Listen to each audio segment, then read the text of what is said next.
Nataka niseme machache, lakini la kwanza la kusema, nataka niwahakikishie wanasiaya, safari hii rais wa taifa la Kenya atatoka katika kaunti ya Siaya.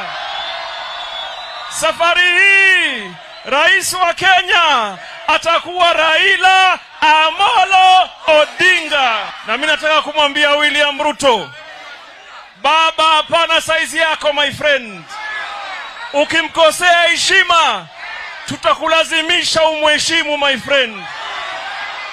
Nataka nikwambie, ukitukujia tutakukujia.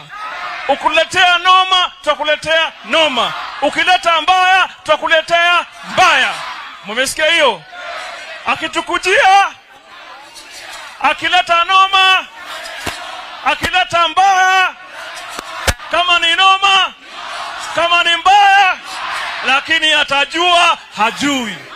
Baba ni mtu ambaye yuko ligi kubwa sana, sio saizi yao. Wasimjaribu baba, baba hawezi jibu wao, lakini wakijaribu tunawatime. Wakijaribu tunawatime.